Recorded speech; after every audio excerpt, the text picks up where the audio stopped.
Hello guys, ਅਸਲਾਮ ਵਾਲੇਕਮ। ਇੱਕ ਵਾਰੀ ਫੇਰ ਹਾਜ਼ਰ ਹਾਂ ਅਸੀਂ ਪੰਜਾਬੀ ਮੁਹਾਵਰਿਆਂ ਦੇ ਨਾਲ। ਪੰਜਾਬੀ ਮੁਹਾਵਰੇ ਪਾਰਟ 2। ਪਹਿਲਾ ਮੁਹਾਵਰਾ, ਹਿੰਗ ਲੱਗੇ ਨਾ ਫਟਕੜੀ, ਰੰਗ ਆਵੇ ਚੋਖਾ, ਯਾਨੀ ਕਿ ਖਰਚਾ ਘੱਟ ਤੇ ਕੰਮ ਅੱਛਾ ਹੋ ਜਾਏ।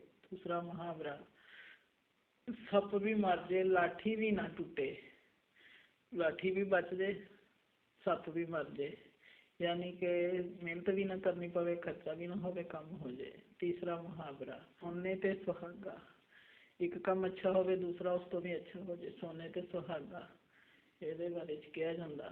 चौथा मुहावरा, गंजी सब तो चंगी, तेल मंगे ना कंघी, यानी कि जिन्नी सादगी उन्ना ही खर्चा घट, जब वाल ही नहीं होंगे ना तेल की जरूरत ना कंघा करने की जरूरत।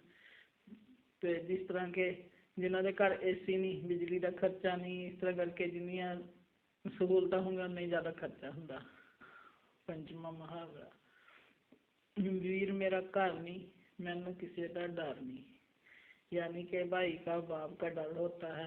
डर होंगे भी फिर जे घर होन ते बच्चियां घर नहीं जान देंगे, बाहर नहीं जान देंगे, घर ही रख देंगे, घर रहो, उन्होंने इज्जत की हिफाजत करते। जिन्होंने नहीं होंगे या बाहर गए होंगे या घर नहीं होंगे, वो फिरदियाँ रहंदियां फिर अवारा, उन्होंने हिफाजत लगती तो बुरी है, पर उन्होंने वास्ते अच्छी होंगी। अल्लाह ने बनाया बड़ा भाई बाप उन्होंने हिफाजत वास्ते, तो उन्होंने बाद में समझ आती। जिस तरह कहते औले का खाया सियाने का किया, बाद में पता चलता तो वह कितना फायदा होंदा।